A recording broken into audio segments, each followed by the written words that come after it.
Buongiorno e benvenuti a questa edizione di Focus TG. Partiamo con le oltre 2000 persone che hanno partecipato a San Stino di Livenza alla fiaccolata in memoria di Chiara Guerra, l'insegnante massacrata dal nipote 17enne.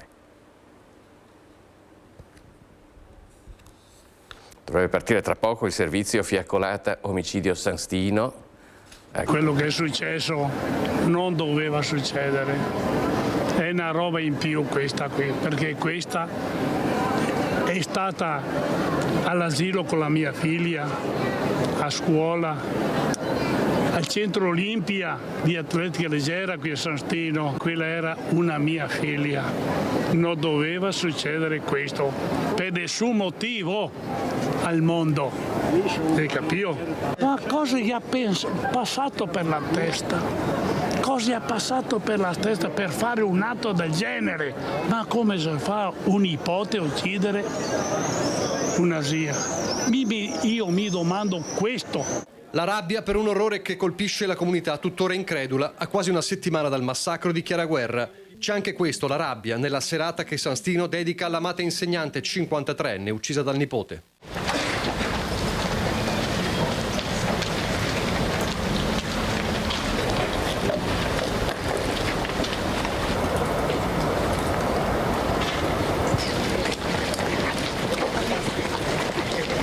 La rabbia e il dolore, il pensiero e l'omaggio, tutto si interseca nella fiaccolata che parte dal municipio, attraversa le strade del paese, si ferma alla scuola media della professoressa e si conclude davanti alla chiesa, dove le candele cominciano a illuminare il tramonto, un tramonto che vive nei cuori di tutti.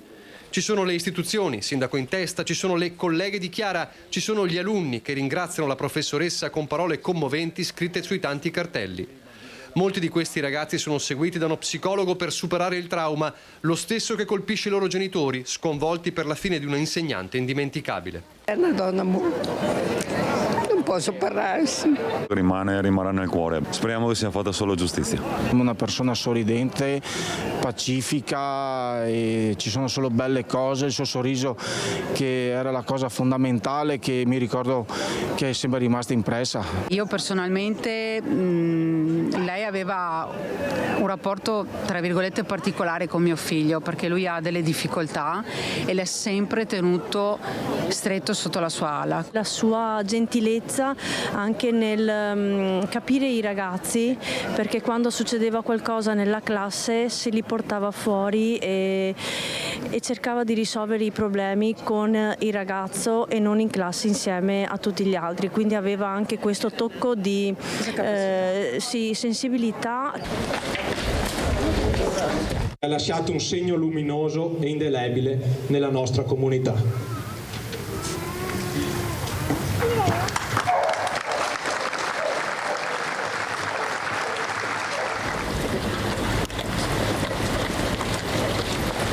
Seguiva i suoi studenti con grande attenzione e con un amore autentico per il loro percorso di crescita. Chiedeva molto, ma dietro ogni richiesta vi era sempre un desiderio sincero di aiutarli a diventare la migliore versione di sé. Omaggi per Chiara, che non meritava una fine così orribile, e inevitabilmente in tutti il pensiero corre al 17enne che l'ha strappata ai suoi affetti, alla sua comunità, e la rabbia riemerge con prepotenza. È un minorenne e lo salvano. Ricordatevi bene, finché Dio veda luce, quando che un 17 anni fa questo, quello che ha fatto, merita la sua pena. Non è nessuno perché 17 o 18, 19, merita quello che lui ha fatto. Ha ucciso con 30 coltellate, con la carriola, su un sacco l'ha messa sulla Livenza. Non è nessun perdono. Voltiamo pagina e parliamo del caldo record che sta attraversando la nostra regione e non solo. In questi giorni è accompagnata anche da una carenza d'acqua che sta mettendo in seria difficoltà il mondo agricolo. L'estate del 2026 si presenta già molto simile a quella del 2022. Noi ci colleghiamo in diretta con Mirko Cavallin a Bassano del Grappa proprio per affrontare questa tematica, il caldo e la siccità visto dal punto di vista degli agricoltori. Buongiorno Mirko. Buongiorno Filippo, con Edoardo Paris alla parte tecnica, col presidente di Coldiretti Vicenza Pietro Guderzo, che è anche titolare di questa azienda agricola, la fattoria San Michele. Ci siamo messi all'ombra anche per proteggere noi stessi dal caldo e come sono protetti gli animali. Quindi partiamo Pietro proprio dalla questione acqua. A noi uomini si dice bevete almeno 2 litri d'acqua al giorno, per i suoi animali? Gli animali, soprattutto quelli in lattazione, arrivano a bere anche fino a 80-100 litri l'uno. Ovviamente il caldo fa sete e giustamente loro devono reidratarsi e cercare di abbassare la temperatura corporea. Si cerca di dare tutti i comfort possibili, chi usa le doccette, noi abbiamo i ventilatori che adesso stanno girando a rotta di collo per cercare di tenerle il più fresco possibile. Diciamo dai che tutto sommato stanno quasi meglio loro di noi, nel senso almeno loro sono tranquille con l'aria al fresco, noi siamo qui a accudirle e soprattutto chi lavora anche in azienda patisce un po' di più. Come gestite adesso voi, o diciamo in generale, l'acqua? Perché siamo appena al 20 giugno, ma già si parla appunto di possibili carenze. Sì, diciamo che dal punto di vista un po' più generale agricolo c'è lo spettro del 2022 che aleggia. Purtroppo dei segnali li avevamo già avuti in fine inverno, inizio primavera, quando purtroppo non ha nevicato, e quindi un po' tutti i corsi d'acqua e i fiumi del Veneto sono in carenza idrica. Bisognerà appunto sul breve termine gestirla in maniera più accurata possibile e poi, come abbiamo sempre ripetuto più volte, cominciare con questo benedetto piano di piccoli e medi invasi lungo tutto il territorio per fermare l'acqua direttamente a monte e non aspettare che finisca subito e di ritrovarsi in queste situazioni qui d'estate. C'è un problema anche di campagna, perché adesso qui noi siamo in fase di collina. In campagna col caldo che c'è stato le coltivazioni hanno accelerato la crescita, quindi è proprio adesso che c'è già bisogno di acqua. Sì, certo, anche qui la gestione della risorsa idrica probabilmente, visto anche un po' gli andamenti climatici degli ultimi anni, non può più essere gestita a nostro avviso con dei calendari fissi. Vanno seguite un po' le culture, quest'anno vista la stagione sono in anticipo e quindi è adesso che c'è l'esigenza per la pianta di bere acqua, quindi anche la gestione del rilascio dell'acqua non va più vista con dei calendari fissi, ma va seguita un po' anche quella che è lo stato vegetativo della pianta. E allora siamo praticamente al solstizio d'estate che inizia l'estate che inizia nelle prossime ore appunto, e vedremo come evolverà la situazione. Per il momento ringrazio Pietro Guderzo, Edoardo Paris alla parte tecnica, a te Filippo. Grazie a Mirko Cavallini. Noi andiamo proprio a vedere un servizio che ha preparato Mirko Cavallini sulla siccità da Cartigliano.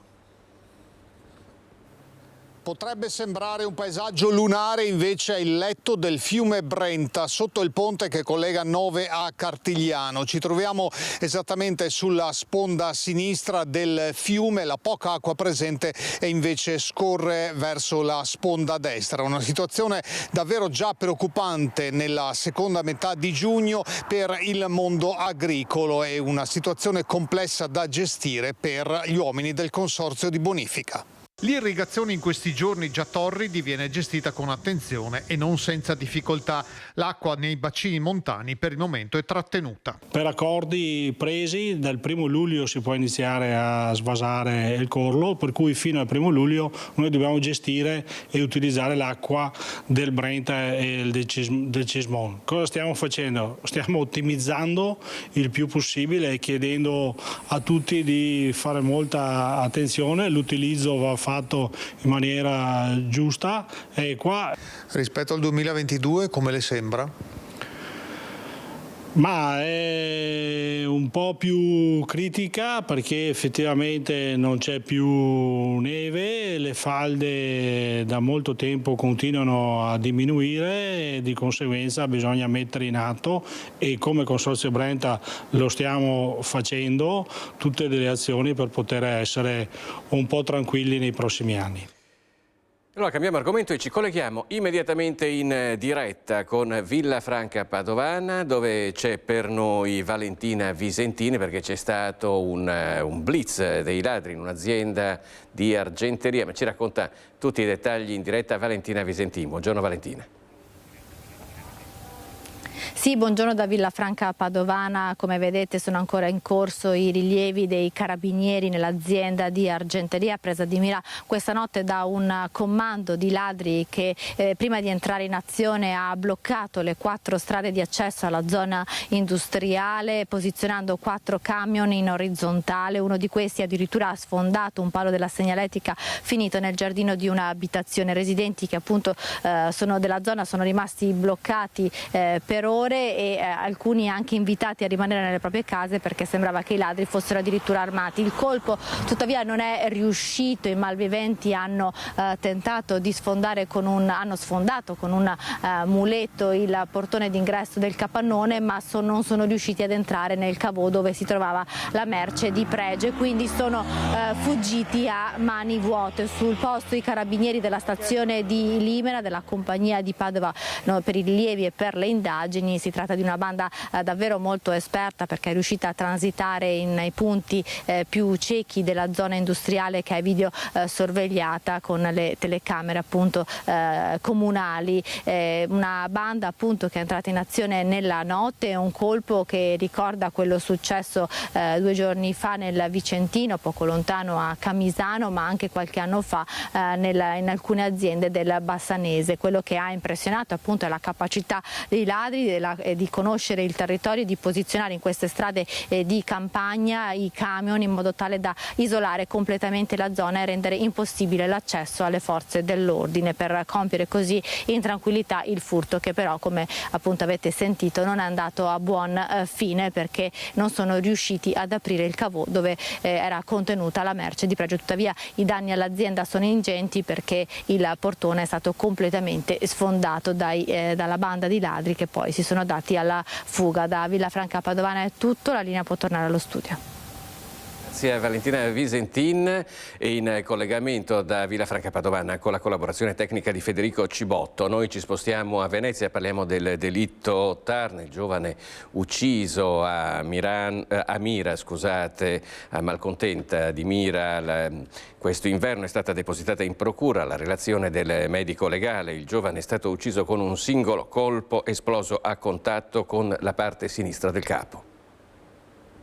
Un singolo colpo di arma da fuoco esploso a contatto con la parte sinistra del capo, uno sparo secco che ha provocato una morte quasi immediata nell'arco di pochi secondi. L'orrore dell'assassinio del barman 25enne Sergio Tarna è tutto nelle 92 pagine depositate in procura a Venezia dalla specialista in medicina legale Giorgia Franchetti, relazione ora a disposizione anche della difesa dei 2 indagati. Da un lato l'ex agente di polizia locale Riccardo Salvagno, rappresentato dall'avvocato Guido Galletti, dall'altro l'amico Andrea Vescovo, difeso dal legale Fabio Crea. Ci sono delle evidenze che ovviamente da quel punto di vista confermano, al di là di aspetti di natura soggettiva, ma dal punto di vista della qualificazione, così come emergente dall'esame autoptico, chiaramente una qualificazione di volontarietà dell'omicidio. Ed è qui che si gioca la partita, perché finora l'ex vigile ha parlato di un colpo accidentale partito dalla sua pistola d'ordinanza, di una reazione istintiva, non di un'esecuzione. La dinamica che viene descritta e finanche astrattamente accertata sotto un profilo medico-legale non si pone in una netta contraddizione con le dichiarazioni rese da Salvagno. Per la difesa di Salvagno, quindi, le modalità dello sparo hanno quantomeno una lettura duplice. Possono deporre per un colpo ravvicinato sia compatibile alla dinamica descritta dal Salvagno, sia compatibile ad una dinamica che vedeva la vittima in una posizione di subordinazione. Ecco, non parlerei di una esecuzione a sangue freddo. Il colpo di pistola, l'unico colpo di pistola sparato quasi a contatto, e quindi questo consentirebbe di fare una valutazione in questo senso, a prescindere da altre considerazioni che riguardano l'elemento soggettivo e che sono oggi sotto valutazione di natura psichiatrica per entrambi gli indagati. Quanto alla vittima, riferisce l'autopsia, era cosciente al momento del decesso, per quanto presentasse tracce di alcol, cocaina e altre sostanze nel sangue, con il luogo dell'uccisione che coinciderebbe con quello del rinvenimento tra i campi di Malcontenta di Mira a fine dicembre 2025.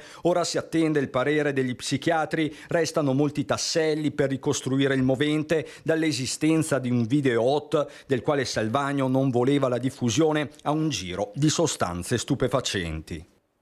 A Sporto Querela di parte in questura a Venezia la nostra collega Anna Maria Parisi, che è stata aggredita in via Piave a Mestre. Sentiamo il racconto di quei momenti.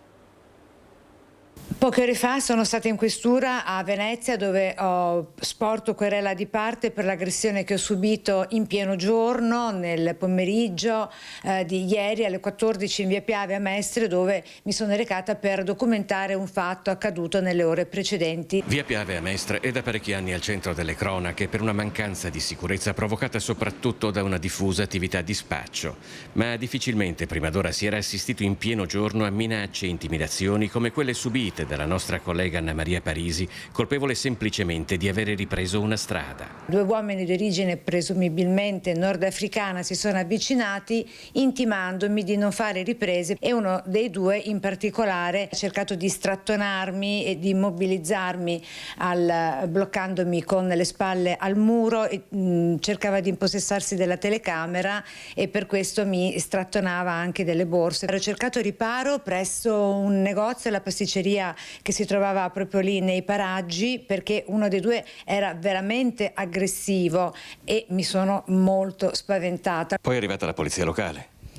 Sì, è arrivata la polizia locale perché ho chiamato io gli agenti della municipale, sono arrivati nell'immediatezza del fatto e mi hanno permesso di uscire dal bar dove avevo trovato riparo e di raggiungere la macchina aziendale. Mi hanno scortata fino alla macchina aziendale. Solidarietà ad Anna Maria Parisi è stata espressa dall'Ordine dei giornalisti, dal Sindacato Giornalisti Veneto e dal Comitato di redazione di Media Nord-Est, che ha definito l'aggressione grave e inaccettabile, auspicando che le autorità competenti facciano piena luce sull'accaduto e che i responsabili siano individuati e perseguiti. Un messaggio di sincera vicinanza e solidarietà è arrivato anche dal presidente della regione Alberto Stefani. Una giornalista è stata aggredita, ha scritto Stefani, mentre esercitava quel diritto-dovere di informare che rappresenta uno dei pilastri di ogni società democratica. Bisogna reagire. Oggi gli strumenti ci sono, ho già scritto al Ministro rispetto a questa situazione, perché non è l'unica e non è la prima e non devono essercene altre. Bisogna intervenire su via Piave con determinazione e chiarezza. Messaggi di vicinanza ad Anna Maria Parisi sono arrivati anche dal sindaco di Venezia Simone Venturini, dall'ex vice sindaco e consigliere regionale Andrea Tomaello e da Giuseppe Saccà del Partito Democratico di Venezia. Solidarietà e un abbraccio alla giornalista Anna Maria Parisi di Antenna 3 è stata espressa dal sottosegretario di Stato Andrea Morelli, responsabile Dipartimento Editoria della Lega. Massima solidarietà è stata espressa anche dal segretario generale della CGIL di Venezia Daniele Giordano e dal segretario generale della CISL del Veneto Massimo Paglini, che si auspica un impegno comune per respingere ogni forma di violenza e di imbarbarimento della società. Ed ora parliamo dell'indulto di uscita dal monastero per le monache di San Vendemiano. Vedo che è già in collegamento, tra l'altro, Elena Dal Forno, con un ospite, una storia che era scoppiata nell'aprile del 2025. Ma Elena, ti lascio immediatamente la parola perché vedo che hai anche un ospite. A te la linea. Sì, grazie Filippo e naturalmente un buongiorno a tutti i nostri ascoltatori. Siamo con un ospite eccezionale, Madre Aline del monastero, dell'ex monastero di San Giacomo di Veglia. Oggi una donna libera, perché ieri è arrivata la notifica dell'indulto, cioè la dispensa dai voti. E proprio con questa frase, ciao, finalmente libere, ci ha accolto la madre. Ecco, che cosa significa che oggi siete donne libere? Potete togliervi il velo, potete avere un'altra vita, invece voi avete scelto di... Sì, noi potevamo fare tutto perché appunto siamo libere, ma abbiamo scelto di nuovo di continuare a seguire Gesù e abbracciare la castità per il regno di Dio. Ecco perché anche ci manteniamo vestite così, che un po' rende verità a quello che abbiamo continuato a scegliere. Ecco, non è proprio un cambio di vocazione, ma diciamo che è un cambio legale di vocazione. Tra l'altro la questione legale invece va avanti, madre, perché sappiamo che la causa legale, anche penale, contro l'abate, contro diciamo quello che è stato fatto al monastero, prosegue proprio per la via giurisdizionale italiana. Sì, noi portiamo avanti questi processi, vanno avanti da sé, noi abbiamo aperto ancora l'anno scorso e speriamo il decorso di tutto. Voi siete uscite dal monastero in 12, quasi in 7, quasi un anno e mezzo fa, adesso siete in 12 perché si sono unite anche le altre consorelle laiche che erano dentro al monastero, quindi 12 in totale. Avete costruito dal nulla una villa che vi accoglie, ma soprattutto che accoglie una comunità e per la quale voi state costruendo questo giardino che adesso vi stava facendo vedere proprio Nicoletta, un giardino terapeutico per curare che cosa? Per curare depressione e ansietà, perché abbiamo visto fin dall'inizio, quando siamo arrivate accogliendo le persone, che il principale problema che c'era oggi era proprio questo disturbo dell'ansietà e depressione e abbiamo pensato che cosa possiamo fare, no, anche di bene per dare alla comunità, ed ecco che è sorta questa idea che un anno fa sembrava quasi un sogno molto difficile di realizzare. Invece pian piano stiamo riuscendo perché si sta costruendo pian piano, però è già molto bello e spero che presto possa essere aperta a tutti. Ecco, tra l'altro voi avete anche dei profili social su cui fate promozione dei vostri prodotti, delle vostre cose, ma facciamo anche un appello perché chi vuole aiutare naturalmente è benvenuto. Certo, chi vuole aiutare è sempre benvenuto, perché se uno crede che questo può aiutare la società, ecco, ci aiuti anche noi che a nostra volta aiutiamo tutti quanti. Ecco, non si fa più prosecco, Filippo, l'ultima nota, adesso invece le madri fanno altro, adesso ci racconta lei che cosa vendono qui come ente del terzo settore per mantenere, diciamo, questa casa. Noi abbiamo un miele balsamico, abbiamo la spremuta di aloe con gli oli essenziali e gli oli essenziali dell'Amazzonia.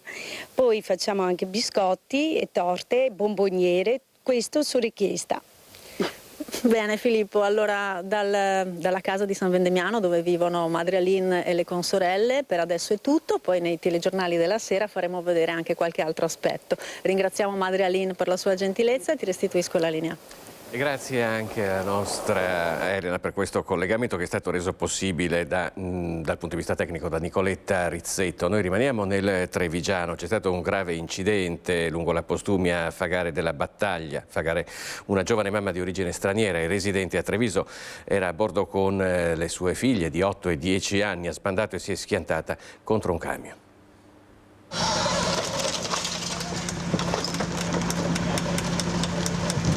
Ho provato a frenare, a fare di tutto per evitarle, ma mi sono trovato la macchina contro. Sono le parole dell'autista del TIR. Erano tutte e tre a bordo della C3 azzurra, mamma e le due figlie di 10 e 8 anni. Stavano percorrendo via Postumia a Fagarè in direzione Ponte di Piave quando, per cause ancora in fase di accertamento, si sono scontrate contro un camion che proveniva dalla direzione opposta. Un frontale tremendo, le lamiere dell'auto incastrate nel paraurti del camion, un impatto che ha richiesto l'intervento del SUEM 118. 2 le ambulanze arrivate e l'elisoccorso che ha trasportato all'ospedale di Treviso la bambina di 8 anni rimasta gravemente ferita. Ferite ma in modo più lieve anche la madre 34enne e la sorella di 10 anni, portate anche loro al cafoncello. Sono un proprietario del mezzo. Qui insomma un segno per capire anche lei cosa... Sì, no, più che altro segno di vicinanza chiaramente dell'operatore, del nostro operatore, ma non ho visto niente, non posso dire niente. Avete sentito il boato, qualcosa? No, niente, no. Abbiamo sentito solo il vigile di fuoco. Dalle prime ricostruzioni pare che la causa dell'invasione non sia stata un sorpasso azzardato, più probabilmente una distrazione e un malore, ma la dinamica è ancora al vaglio della polizia locale sul posto con i vigili del fuoco. Ho lasciato la macchina qui e vado in ufficio a piedi. Vigili urbani che si sono occupati anche di mettere in sicurezza l'area in una strada trafficata come lo è via Postumia, disagi per il traffico, deviazioni e lunghe code fino alla rimozione dei mezzi.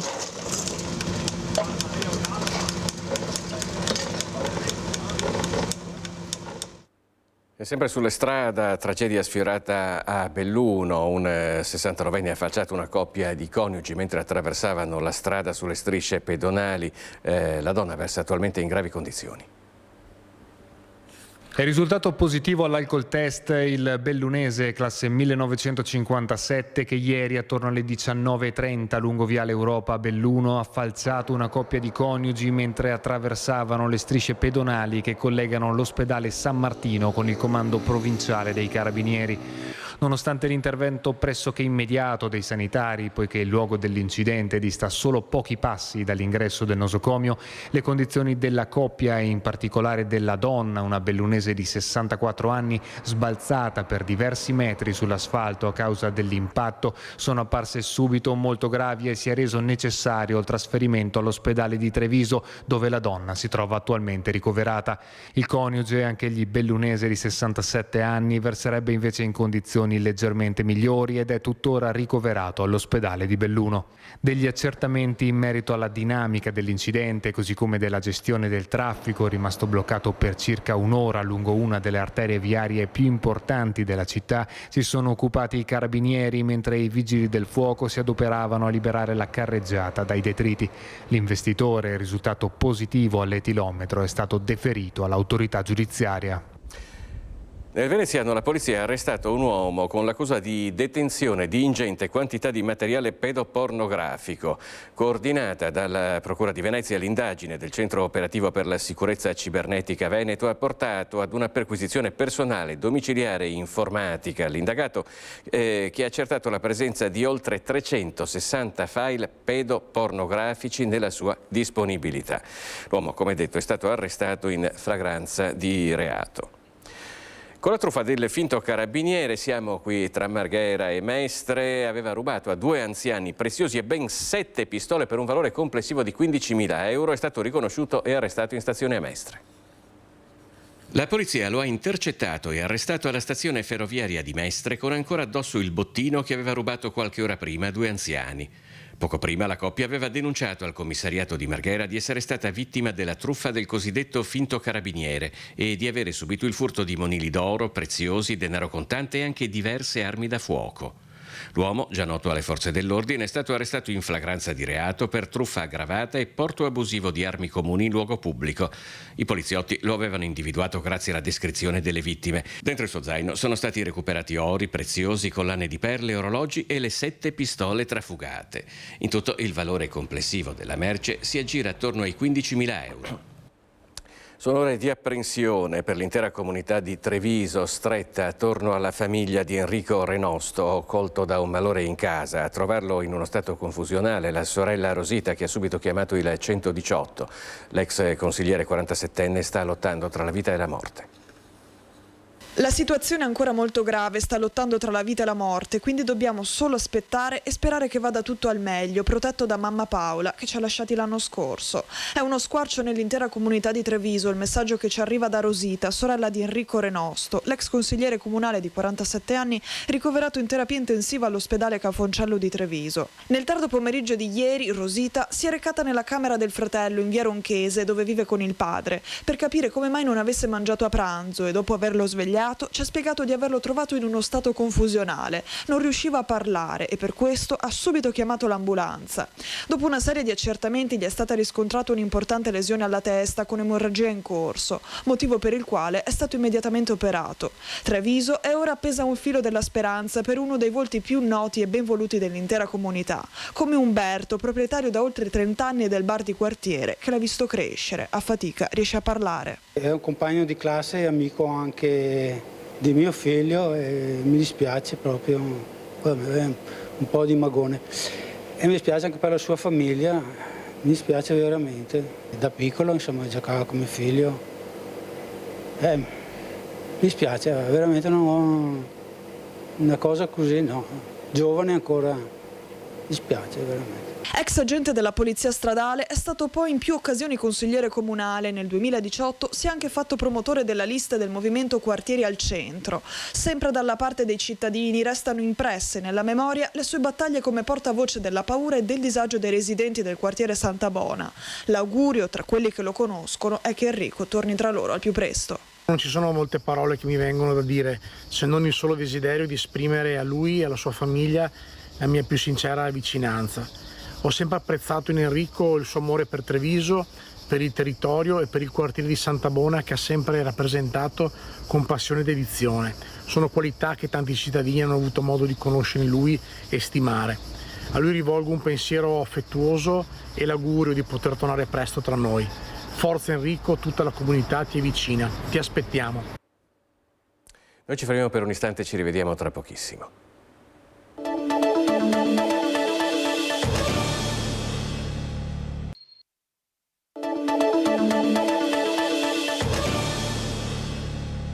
Eccoci nuovamente in diretta con Focus TG, ne abbiamo già parlato in apertura di questa edizione. Il caldo continua a mettere in ginocchio l'intero Veneto. Il centro funzionale decentrato della Protezione Civile ha confermato l'allerta gialla, temperature che mettono a rischio soprattutto chi lavora all'aria aperta.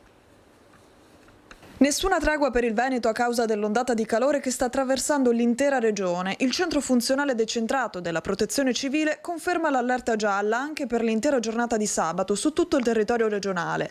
Afo, umidità e caldo che mettono a rischio soprattutto coloro che lavorano all'aria aperta, e per questo il presidente del Veneto Alberto Stefani proprio in questi giorni ha firmato un'ordinanza valida fino al 31 agosto che vieta di svolgere attività lavorative dalle 12:30 alle 16. Fortunatamente questo giro partiamo prima rispetto ad altri anni in cui ci siamo trovati a dover affrontare il problema dopo. La volontà è che poi tutti la rispettino, perché bisogna sempre partire dal... Tu puoi fare le regole più corrette, però deve esserci la consapevolezza delle persone che quelle regole vanno applicate, perché ad oggi in queste giornate c'è veramente caldo e i lavoratori e le lavoratrici, soprattutto quelli nei cantieri piuttosto che in agricoltura, in determinati settori, sono veramente a rischio e noi non possiamo permetterci di aumentare questo contatore. Un protocollo necessario che arriva dopo un braccio di ferro per tutelare proprio i lavoratori più a rischio. Un'ordinanza che si inserisce anche in un bollettino estremamente fragile di infortuni e morti sul lavoro nella provincia di Treviso.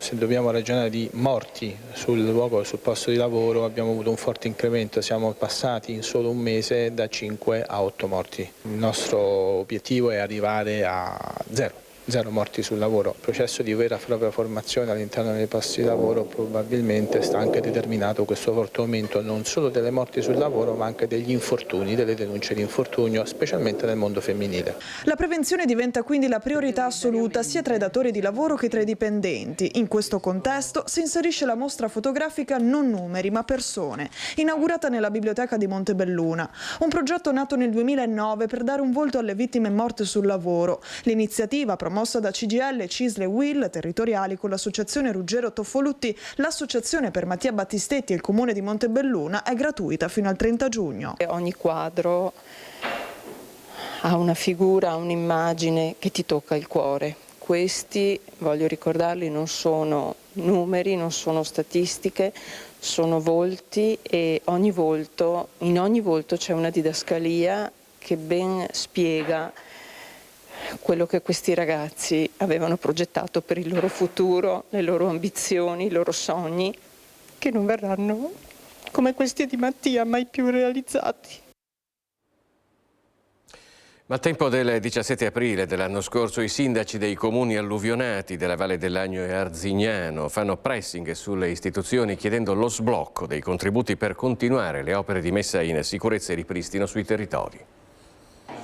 Una voce corale, quella che si leva dal territorio devastato dal maltempo del 17 aprile dello scorso anno che mise in ginocchio i comuni della Valle del Lagno e Arzignano.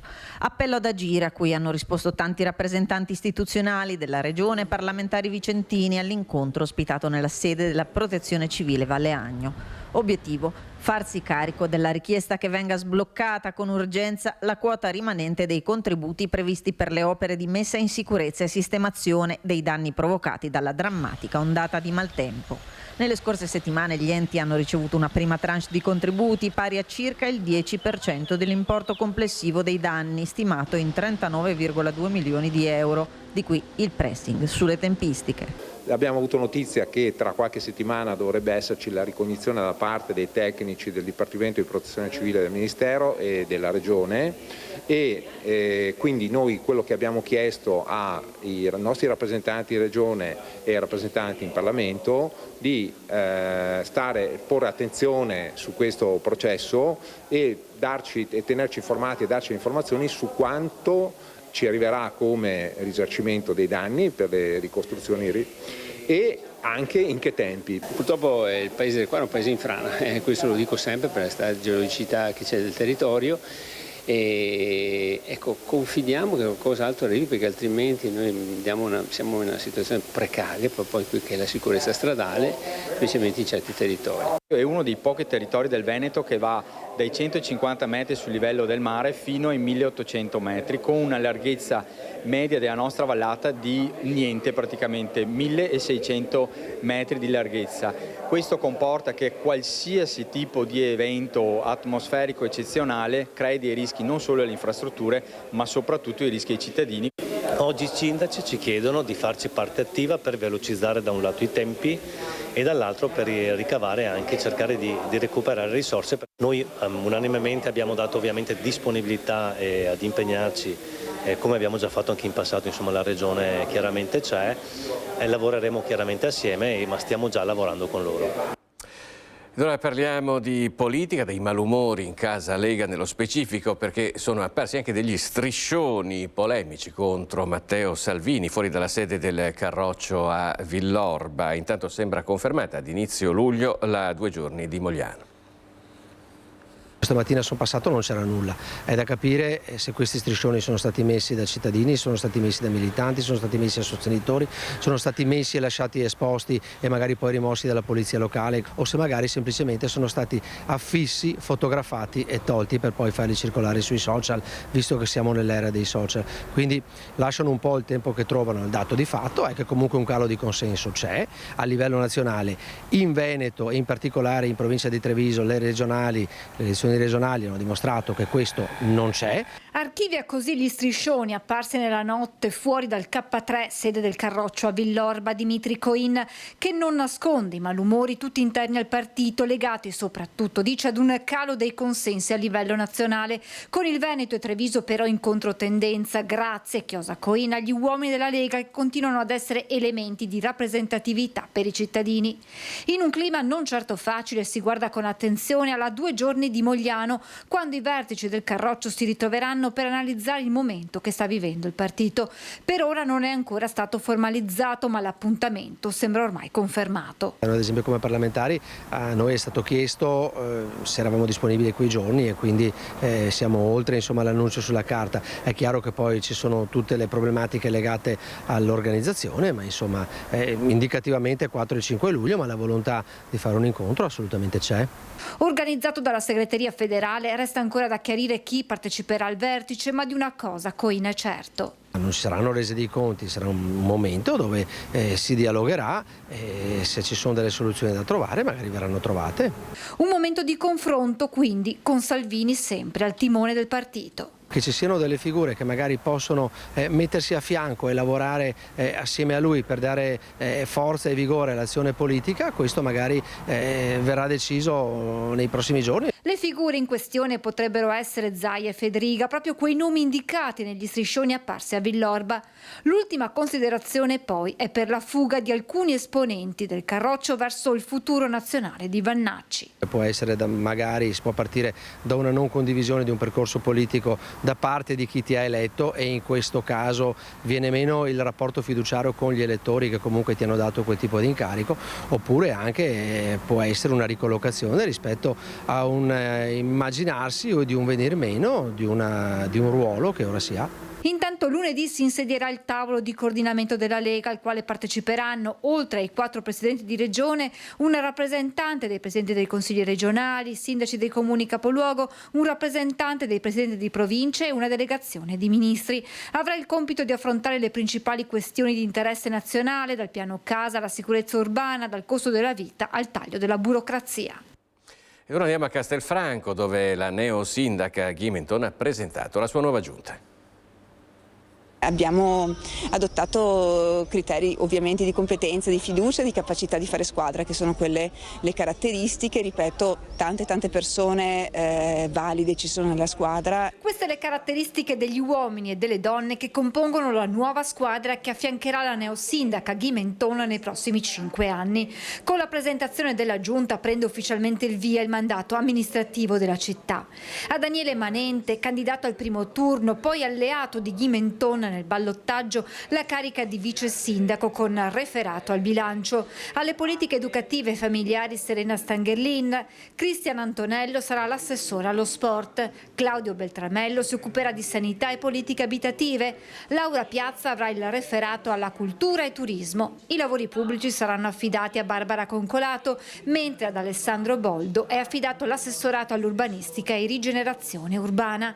Tutte le materie non delegate come sicurezza, polizia locale, politiche giovanili restano attribuite alla sindaca, che punta ad una collaborazione molto più ampia per il governo della città. Conto di avere comunque il supporto anche di persone che non sono parte formalmente della giunta, ma che chiedo di essere al nostro fianco, perché insomma quello che dobbiamo fare è un'impresa importante e c'è bisogno dell'aiuto di tutte e di tutti. Una partecipazione che intende coinvolgere anche i cittadini. Questo comporta anche la necessità di prendere delle decisioni, ma queste saranno sempre possibilmente condivise anche laddove dovessero essere difficili, ecco, con la cittadinanza. Ci fermiamo ancora per un istante e ci rivediamo tra pochissimo.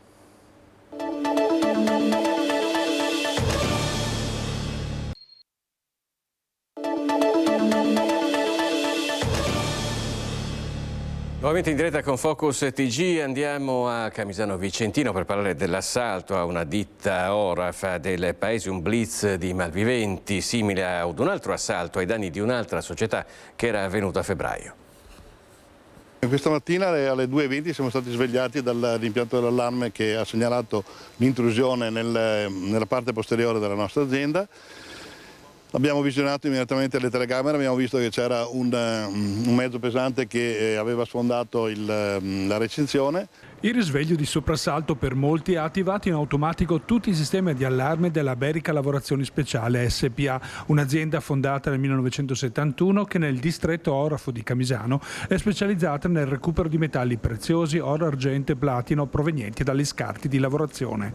Chi ha assistito al blitz dei criminali ha descritto modalità simili alle scene dei film d'azione più spettacolari.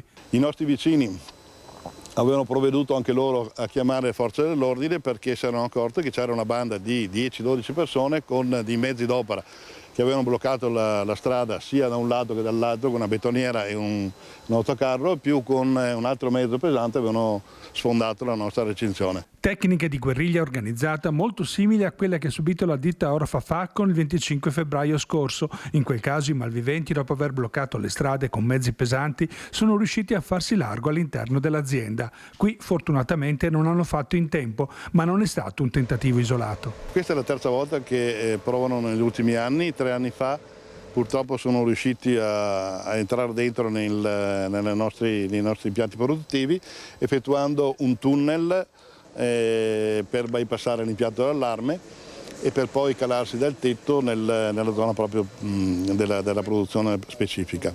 E confermo ancora di più che questa banda che sta operando nel nostro territorio, sia qua a Camisano che abbiamo visto anche comunque nel Bassanese, sta operando con dei sistemi proprio da guerriglia urbana. E a Bassano del Grappa invece c'è stata una brillante operazione dei carabinieri che hanno sgominato una banda che aveva preso di mira aziende Oraf del centro e nord Italia. Sgominata dai carabinieri di Bassano una banda che aveva seminato il panico tra la fine del 2025 e i primi mesi del 26, andando a colpire aziende Oraf di mezza Italia, compreso il nostro territorio. Recuperata merce per oltre €500.000 e denunciati 3 soggetti per furto in concorso. Almeno una decina di episodi tra furti messi a segno e tentati che hanno visto prese di mira anche una ditta di Romano del Zelino, dove i malviventi non erano però riusciti a portare a termine il colpo. Una a Camisano Vicentino, dove erano erano entrati sfondando le porte blindate con una ruspa, e a Isola Vicentina. E ancora un colpo nel Veronese, 3 in provincia di Arezzo, 2 nelle Marche. Le indagini della compagnia bassanese sono partite a febbraio, quando, focalizzandosi sulle auto usate dai malviventi, gli inquirenti sono arrivati a Trezzano sul Naviglio. In un garage, la base del sodalizio criminale, trovate una pistola risultata rubata con le munizioni, 53.000 euro in contanti, monili di pregio, orologi di lusso e targhe clonate. Il rinvenimento dell'arma aveva fatto scattare l'arresto in flagranza per i 3 che si trovano tuttora a San Vittore. Da puntuali riscontri i militari hanno accertato le responsabilità della banda di pendolari transregionale che sapevano benissimo come eludere le forze dell'ordine.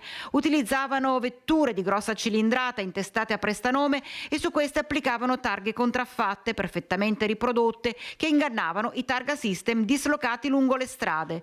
Vista la complessità dell'operazione, un plauso arriva dal sindaco di Romano Dezzelino, che parla dell'importanza del lavoro in sinergia tra pubblico e privato. Il fatto che da quell'attività poi ci siano state anche diverse sensibilizzazioni nella prendere altre misure. Abbiamo deciso di investire su ancora altri varchi, su ancora altre telecamere. C'è stata anche una forte richiesta da parte di questi imprenditori, non solo quelli del settore orafo, e ci rende insomma più consapevoli che il sistema e il metodo sono quelli giusti. Oltre a questo è fondamentale il lavoro che hanno fatto e faranno le forze dell'ordine. Rimaniamo nel Vicentino a preparare dell'addio a Filippo Cortivo, il 15enne morto in un incidente stradale dopo 2 giorni di agonia. Domani a Valliona, la cerimonia al campo sportivo, sono attese centinaia di persone. A Spiazzo di Valliona erano quasi 2000 le persone arrivate da tutto il nord-est, anche con i pullman, per salutare per l'ultima volta il 15enne Filippo Cortivo, morto a seguito delle ferite riportate in un incidente stradale ad Orgiano, centrato in pieno sul suo scooter da un'auto che procedeva a forte velocità. E l'alta velocità era amica invece per Filippo, che correva nel campionato Rotax Junior di karting, con risultati agonistici di tutto rispetto che facevano di lui una promessa per il futuro agonistico. Al campo sportivo gremito di Valliona, in lutto cittadino, c'erano i suoi compagni di squadra e i principali rappresentanti delle scuderie del nord-est. Il tuo viaggio non si è interrotto, ha solo cambiato direzione. Saluta le stelle per noi e piega forte tra le nuvole. Ciao Pippo. La mia chiesa era la pista di go-kart, il profumo dell'asfalto, ma Gesù era lì, con me. Era un pezzo del mio team. I suoi compagni dell'Istituto Masotto, il suo kart, la sua moto, il suo cane, la sua famiglia, la mamma Elina e il papà Flavio, che hanno voluto celebrare questo evento come fosse una festa al paddock di gara, con tanto distappo dello spumante al termine della gara. Particolarmente toccanti le parole della sorella Chiara pronunciate durante il lancio di palloncini bianco-rossi tra la commozione generale. La mattina, quando papà mi ha portato all'ospedale, ho varcato quella porta e ti ho visto lì distrutto dalla vita. Il mondo mi è crollato addosso per la seconda volta e quello che ho provato è indescrivibile. Ci ho messo mezz'ora per farmi coraggio e dirti: ciao Filippo, sono Chiara, tua sorella. Sono qui a fianco a te. Spero che tu mi stia sentendo, ne sono sicura. Ringrazio tutti a nome di Filippo perché se lo merita. È una sua festa, è giusto farla così. Grazie a tutti.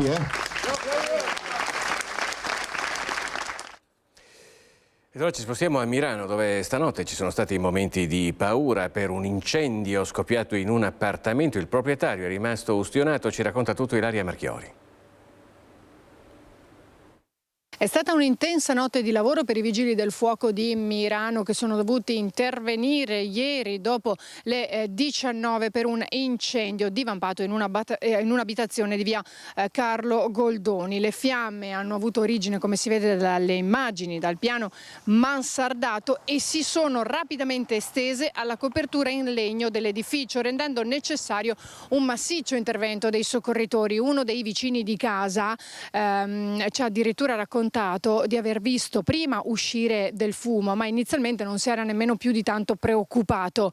Ha chiamato comunque per sicurezza i vigili del fuoco, non riuscendo a trovare delle persone che fossero qui nei pressi di questa abitazione, e ha detto che in 7 minuti le fiamme sono divampate. I vigili del fuoco sono arrivati in brevissimo tempo con squadre da Mestre Mira e i volontari di Mirano, con l'impiego di un'autopompa, 2 autobotti e un'autoscala, e hanno lavorato fino alle 5 di questa mattina per spegnere le fiamme. Fortunatamente la persona che vi era all'interno, il proprietario, non ha avuto gravi conseguenze, è rimasta lievemente ferita, ma è stata comunque portata in ospedale per le cure del caso.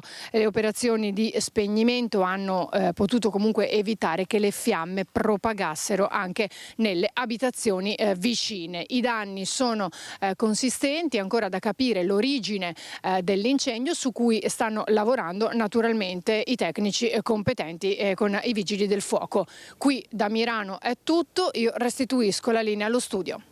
Grazie a Ilaria Marchiori da Milano con la collaborazione tecnica di Sandro Ponchio. Noi invece adesso ci trasferiamo a Gemona, siamo quindi in Friuli Venezia Giulia, in provincia di Udine, dove è in pieno svolgimento la Triveneta degli Alpini che Lucio Zanato ci sta raccontando in questi giorni, in queste ore, passo passo. Domani tra l'altro la giornata dello sfilamento. Lucio, noi stiamo già vedendo un primo paesaggio, una prima veduta di Gemona nelle riprese di Tommaso Migotta. Che aria si respira?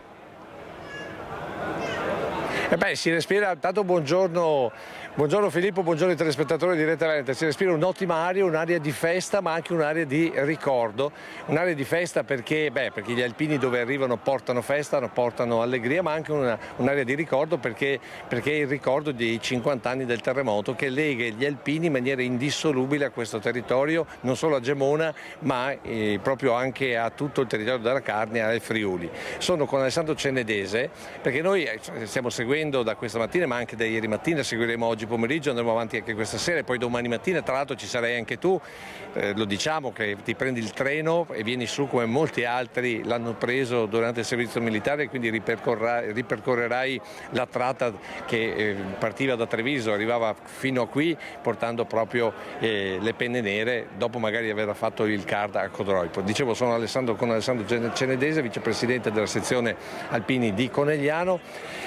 Perché siamo qui? Perché, come dire, voi avete fatto il passaggio della Stecca, visto che l'anno scorso la Triveneta era alla città del Cima, insomma è stato un passaggio proficuo? È stato un bel passaggio, la città di Gemona è una bella città, vedo che sta ospitando molto egregiamente le penne nere, sono molto ospitali, sta proseguendo tutto bene e vedo che insomma c'è una bella risposta di gente che sta arrivando. Questa mattina l'alzabandiera davanti al municipio che ha sancito proprio la partenza ufficiale, poi diciamo così l'incontro con le delegazioni estere, il ricordo anche di Franco Bertagnolli che vogliamo ricordare, presidente nazionale, che fu lui che poi chiamò anche Conegliano come sezione per contribuire a dare una mano ai friulani colpiti dal terremoto. Sì, praticamente noi avevamo il cantiere 10 assieme a altre 4-5 sezioni, che tant'è vero ieri avevamo qua anche proprio Lino Chies che era uno che seguiva il cantiere di Pinzano. Ecco, tra l'altro sarà domani anche uno sfilamento davvero unico perché per la prima volta in una Triveneta non ci saranno solo i vessilli, diciamo così, dei gruppi e delle sezioni, ma ci saranno anche i vessilli che ricordano chi ha partecipato. E infatti proprio all'inizio della sfilata dietro l'Albero Nazionale, sul blocco dietro l'Albero Nazionale sfileranno gli 11 cantieri con ogni cantiere quel proprio vessillo della propria sezione. Non ci saranno tanti volontari perché purtroppo la maggior parte sono andati avanti oppure sono un po' anzianotti, però la rappresentanza delle sezioni che che erano presenti ci saranno. Ecco, lei come me appartiene al gruppo Corneliano, il gruppo Corneliano nel terremoto ha avuto il suo tributo di sangue, però c'è una persona, c'è una donna che ha seguito quei 29 ragazzi, quelle famiglie che hanno perso questi 29 ragazzi, le volevamo ricordare. Ma io la ricordo sempre, la Giuseppina Carneluti, marito è Arturo Verilli, che era un mio commilitone, che seguiva tutti i familiari di questi 29 morti, ha lasciato in eredità, lei purtroppo ha avuto un brutto male, è andata avanti e ha lasciato l'eredità alla figlia, che è la Flavia. Che vogliamo chiamarla perché la Flavia tra l'altro è la madrina del terzo Tiri di Montagna. Chiedo ancora un minuto perché la Flavia ha da portarci anche un libro davvero particolare. Tra l'altro Flavia è anche vice sindaco qui del comune di Gemona e quindi proprio gli chiederemo un attimo, diciamo così, un primo bilancio. Buongiorno Flavia, da madrina oltre che essere vice sindaco del comune qui di Gemona. Intanto un veloce commento di come sta andando dal punto di vista dell'amministrazione questa Triveneta. Beh, siamo ovviamente estremamente orgogliosi di vedere affluire tutte queste penne nere a Gemona che si portano dietro tutto quell'amore che già ci hanno versato quando sono venuti in aiuto a Gemona e al Friuli terremotato nel 1976, quindi è commovente veramente sia vedere chi non l'ha vissuto e ha fatto la naia dopo e si aggiunge ai vecchi, e sia chi passa per Gemona e magari anche ti chiede o lo senti raccontare qui era così e capisci che c'è stato o per l'aiuto o per fare il servizio militare, quindi veramente tanta emozione. Ecco, lei in mano ha anche un libro, ve lo facciamo vedere, La lunga notte della caserma Goi Pantanali, che la coinvolge direttamente perché la mamma, a quanto ho capito, è stata quella che ha fatto il trade union con le famiglie di quelli che sono caduti. Sì, la mamma mi ha lasciato questo testimone del quale sono estremamente onorata, per il quale poi sono anche stata nominata madrina del terzo da montagna e poi anche della fanfara della brigata, quindi è un onore enorme, una responsabilità e devo ringraziare l'esercito, il quinto reparto, che con la collaborazione dell'ente editoriale per l'esercito ha permesso a me e al colonnello Romeo Michele Tomassetti, già comandante del terzo da montagna, di raccogliere in un volume le storie ma anche quello che è stato l'aiuto delle forze armate dell'esercito e le fotografie dell'esercito e di Claudio Grossi e di altri contributi che fissano questa storia così commovente e che insomma ha gettato le basi di quella che è la protezione civile di oggi, ma che soprattutto racconta quel miracolo della ricostruzione nato dalla sinergia appunto popolazione civile, forze armate, esercito in primis, in questo caso di questo libro, ma anche che non dimentica tutto l'aiuto ricevuto internazionalmente dall'Italia e dall'associazionismo che insomma ci ha coperto veramente d'amore. Grazie, con questo intanto Gemona è tutto, riprenderemo la linea alle 13:45 per il pomeriggio insieme. Certo, grazie Lucio Zanatti e ai suoi ospiti in collegamento da Gemona, dove ci ricollegheremo molto presto dopo Focus TG. Vi ricordo che ci sarà agricoltura, poi naturalmente proseguiremo la diretta con gli alpini, quindi stasera l'appuntamento con l'informazione diretta Veneta proseguirà a partire dalle 18:50 circa con il telegiornale di Bassano del Grappa e a seguire quello di Vicenza. Grazie per averci seguito e buon proseguimento di giornata.